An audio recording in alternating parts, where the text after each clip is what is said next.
देख रहे हैं भायंदर सत्ता न्यूज।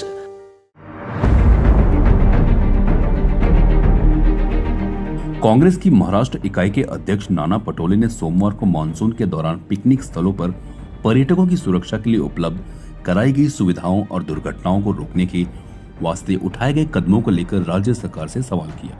उन्होंने राज्य सरकार से पिकनिक स्थलों पर किसी संभावित हादसे को रोकने के लिए कदम उठाने की भी मांग की। मुंबई से सटे लोनावला के भूशी डैम में अचानक बाढ़ आने से तेज पानी के बहाव में एक ही परिवार के 5 लोग बह गए। सभी के शव बरामद कर लिए गए हैं। घटना का खौफनाक वीडियो सामने आया है।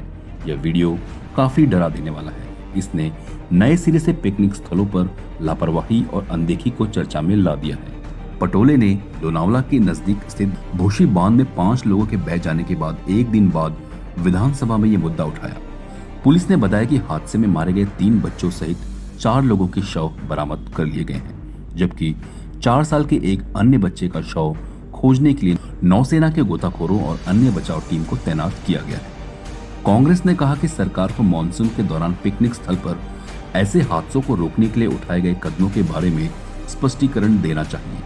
पुणे पिंपरी चिंचवड में एक और घटना सामने आई है, जिसमें एक युवक की झरने में छलांग लगाने के बाद मौत हो गई। लोणावळा येथील भुशी डॅमच्या धबधब्यात एका कुटुंबातील 5 जण वाहून गेल्या प्रकरणीचा हा माझा स्थगन आहे। अध्यक्ष महाराज, या घटना महाराष्ट्रामध्ये काही पहिलीच वर्ष आहे असं नाही।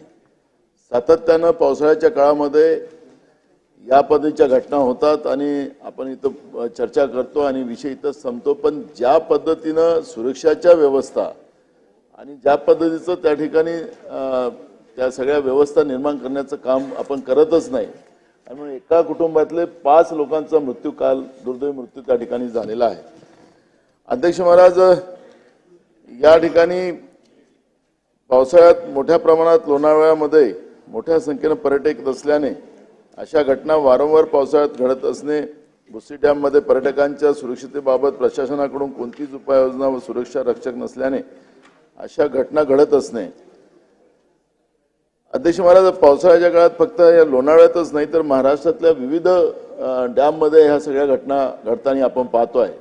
या अधिवेशनाच्या काळातली घटना आहे अध्यक्ष महाराज, कालची घटना आहे आणि म्हणून अशा या घटनेला आपण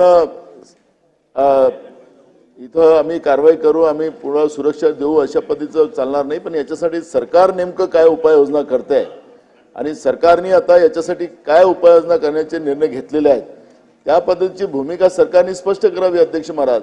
नंतर मला याच्यावर आपल्याला बोलता येईल अध्यक्ष महाराज, बोलायचं तर खूप आहे, पण अध्यक्ष महाराज याच्यात सरकारने भूमिका स्पष्ट केली पाहिजे।